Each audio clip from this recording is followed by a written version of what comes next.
See it on my face, I made up my mind. Not another day, you're on borrowed time. Let me get away, yeah I'm running, yeah I'm running. So love me or leave me, I'm standing alone. Can't shake a feeling that lives in my bones. Lie to me, tell me you wish that you could, but nothing you gave me is worth what you took. 'Cause baby when I'm gone for good.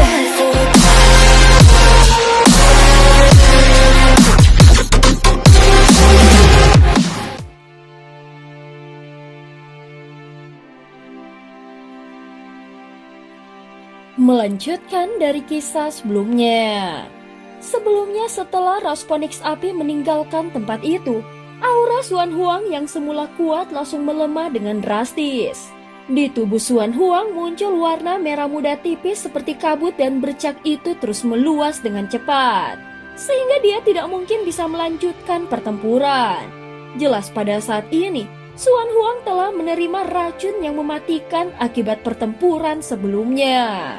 Sementara itu Xiaoyan sadar bahwa memaksa masuk ke wilayah Rasponix api dengan kekuatannya saat ini terlalu beresiko.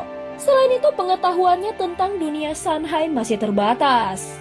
Sehingga jika dia bisa bepergian bersama Raja Xuan Huang, maka itu akan jauh lebih aman.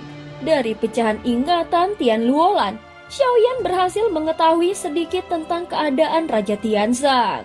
Namun apa yang sebenarnya sedang terjadi di altar upacara masih belum jelas. Sepertinya situasinya lebih rumit dari yang dia bayangkan. Saat ini di bawah pengawalan Raja Naga, Raja Xuan Huang kembali ke benua Longyuan. Ibu kota naga itu terletak di antara pegunungan yang luas. Tidak seperti bangsa manusia yang membangun kota megah. Para naga lebih suka tinggal di dalam gua besar atau sarang batu alami. Namun skalanya benar-benar luar biasa. Gunung-gunung yang ditempati naga membentang tanpa batas. Jumlahnya pun sangat banyak. Saat Xuan Huang kembali, Longyan dan para naga lainnya segera menyambut dengan penuh rasa hormat. Xiaoyan belum pernah melihat begitu banyak naga secara sekaligus. Pemandangan itu benar-benar membuatnya terpana. Setelah kembali ke wilayah naga, Xuan Huang tidak lagi perlu mengurusi banyak hal secara langsung. Dia naik ke puncak tertinggi di tempat kediaman utama yaitu Istana Naga. Begitu memasuki istana, tubuhnya yang besar berubah menjadi wujud manusia. Tetapi warna merah muda di kulitnya menyebar semakin cepat. Dan di bawah warna itu ternyata terdapat noda hitam pekat.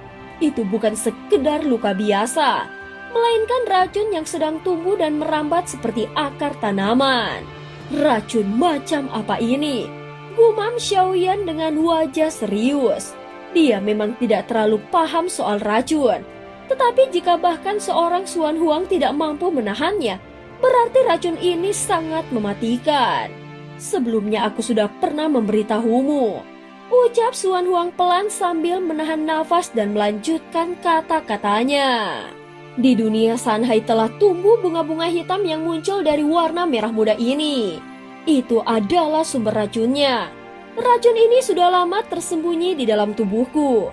Begitu aku menggunakan kekuatan, racun itu akan bangkit dan menyerang balik. Suara Xuan Huang terdengar lemah. Dia menekan aliran darah dengan kekuatan hidupnya sendiri, berusaha memperlambat penyebaran racun itu. Di dunia Sanhai, apakah tidak ada alkemis atau tabib yang bisa membuat ramuan penawar? Tanya Xiaoyan dengan cepat. Dulu bangsa manusia memang punya para alkemis, jawab Xuan Huang dengan nada getir. Namun setelah perang besar itu, hampir semua manusia dibawa oleh Rastunzi. Lagi pula di dunia Sanhai tidak ada lagi yang membudidayakan bahan-bahan obat, ucap Xuan Huang lagi. Dia terdiam sejenak lalu menatap telapak tangannya yang mulai menghitam. Tubuh naga paling takut pada racun. Semakin aku memaksa menggunakan kekuatan darah untuk melawan, racunnya justru semakin cepat bereaksi. Xiaoyan mengerutkan alis. Dia tahu racun itu bukan hal yang bisa diatasi dengan ramuan biasa. Bahkan dengan penawar yang kumiliki atau formula dari ramuan dewa, aku tidak yakin bisa menetralkannya. Ucap Xiaoyan pelan. Tidak apa-apa saudara Xiaoyan, jawab Xuan Huang. Tenang, jika aku tidak bisa melewati ujian ini, berarti memang sudah takdirku. Aku sudah tidak takut mati. Tatapan Xuan Huang kemudian tertuju pada Long Yan dan dia melanjutkan kata-katanya. Saudara Xiaoyan, apakah dia benar-benar pewaris Zhu Jiujin dari dunia sensi? Tanya Xuan Huang. Iya, jawab Xiaoyan tanpa menyembunyikan apapun lagi. Xuan Huang sebenarnya sudah tahu sejak kedatangan mereka. Tetapi kini di ambang kematian, dia ingin memastikan segalanya. Kalau begitu jika aku masih sempat, aku ingin menjadikannya muridku. Ucap Xuan Huang dengan lirih. Akan kuturunkan padanya kekuatan naga dalam waktu singkat. Dia pasti bisa melampauiku. Dia terdiam sesaat lalu melanjutkan dengan nada yang pasrah. Tetapi sekarang keadaannya berbeda. Jika aku mati, garis keturunan Zhu Jiujin pun tidak akan berguna. Ingat baik-baik saudara Xiaoyan, jangan sampai siapapun di dunia Sanhai tahu tentang identitas aslinya. Xuan Huang benar-benar telah melepaskan niatnya untuk mencari penguasa baru bagi dunia Sanhai. Dia tahu begitu dirinya mati, tidak akan ada lagi yang bisa melindungi Long Yan. Dan Zhu Jiujin mungkin tidak akan pernah tumbuh dewasa. Sementara itu warna merah muda di tubuh Xuan Huang semakin menebal. Sepertinya kematiannya sudah semakin dekat.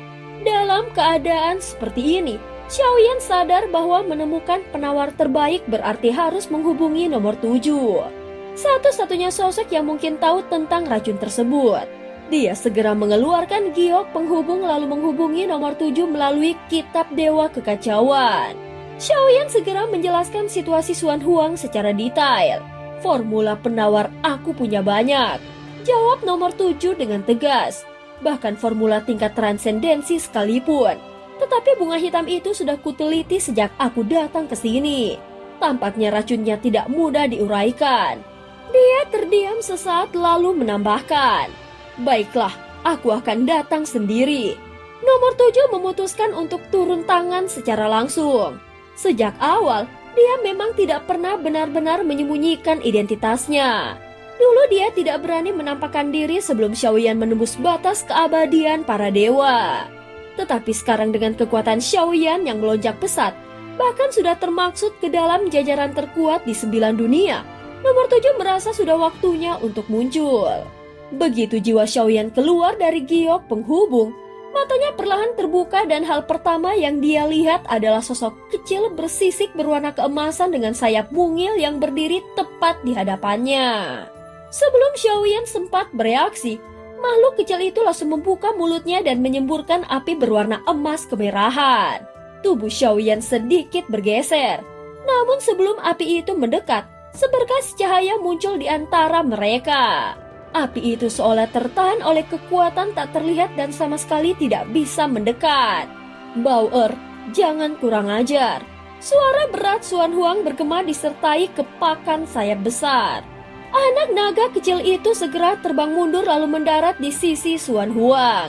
Dia menundukkan kepala dan menggosok-gosok dahinya pada tubuh Raja Naga seperti anak kecil yang manja.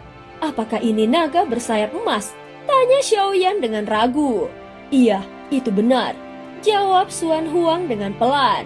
Telur naga yang kau berikan dulu ternyata sama seperti milik Raja Naga Tua. Jadi masa depannya tidak terhingga. Tapi kini dunia Sanhai dalam keadaan berbahaya.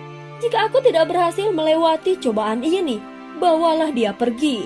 Suara Xuan Huang semakin lemah. Saat ini Bauer masih melompat ke sana kemari. Dia belum bisa berbicara dalam bahasa manusia dan jelas tidak mengerti apa yang sedang terjadi. Dia masih sangat muda. Lanjut Xuan Huang dengan senyum tipis. Tetapi kelak kalau kau mau membesarkannya, dia akan menjadi pembantumu yang luar biasa. Xiaoyan terdiam. Dia tahu Xuan Huang sedang menyiapkan segalanya seolah sudah pasrah pada kematian. Dia menatap anak naga yang melingkar di sisi sang raja lalu tersenyum dengan lembut. Bagaimanapun, aku telah menunaikan janji Gunung Biru. Gumamnya dengan pelan. Dulu Gunung Biru pernah memberi nama Sisi untuk naga ini, sebuah nama lembut dan penuh kasih. Tetapi kini setelah terlahir kembali, sifatnya tampak jauh lebih ceria dan nakal. Tampaknya nama Bauer yang diberikan Suan Huang memang lebih cocok. Anak naga itu kembali berlari-lari kecil lalu menghilang di balik bebatuan. Tak lama kemudian terdengar suara teriakan riang. Dan dari kejauhan tampak beberapa naga dewasa mengejar si kecil yang tertawa-tawa sambil terbang rendah. Setelah mendapatkan satu cubitan lembut di leher seekor naga betina, Bauer langsung berlari ke sisi naga Suan Huang dan menempel manja di tubuhnya. Begitu aku mendapatkan bahan obat dan formula yang tepat, aku akan segera meracik ramuan penawar untukmu, ucap Xiaoyan dengan tegas. Nomor 7 juga ada di dunia Sanhai bukan? Tanya Suan Huang. Xiaoyan langsung mengangguk. Benar, tidak lama kemudian, cahaya terang muncul di langit. Dalam sekejap nomor 7 muncul dari pusaran ruang di atas istana naga. Dari pusaran itu terbang seekor bangau putih kurus dengan bulu yang berkilau lembut. Di paruhnya tergantung seikat rumput berkilau. Dia melayang turun dengan anggun dan saat menatap ke arah Xiaoyan dan Suan Huang, suaranya terdengar agak tajam tetapi berwibawa. Xiaoyan, Suan Huang sudah lama tidak bertemu. Xiaoyan tidak menyangka bahwa sosok nomor 7 ternyata berwujud seekor bangau putih. Penampilannya tampak lemah, tetapi matanya memancarkan aura yang sangat dalam, seolah mampu menembus rahasia alam semesta. Keduanya segera memperkenalkan diri secara resmi. Nomor 7 menatap tubuh Suan Huang yang dipenuhi bercak merah bunda lalu mendekat sambil mengeluarkan sebuah kristal besar yang berkilau biru muda. Izinkan aku melihat racun macam apa ini. Aku sudah menjelajahi 9 dunia, tetapi racun seperti ini belum pernah kutemui. Aku khawatir ini bukan racun dari dunia manapun, melainkan hasil ciptaan seorang ahli racun tingkat dewa. Dia mengangkat kristal itu tinggi-tinggi. Begitu cahaya kristal memantul ke tubuh Suan Huang, bagian yang terinfeksi tampak membesar di dalam pantulan itu. Setiap serat kulit, setiap aliran darah, dan setiap akar racun berwarna hitam terlihat jelas berdenyut pelan seperti hidup. Melihat reaksi racun di tubuh Suan Huang, nomor 7 langsung mengerutkan alisnya. Jelas dia sedikit terkejut akan racun mematikan di tubuh Suan Huang. Dan cerita pun berakhir. Terima kasih udah dengerin Mihu dari awal sampai akhir ya. Sampai jumpa.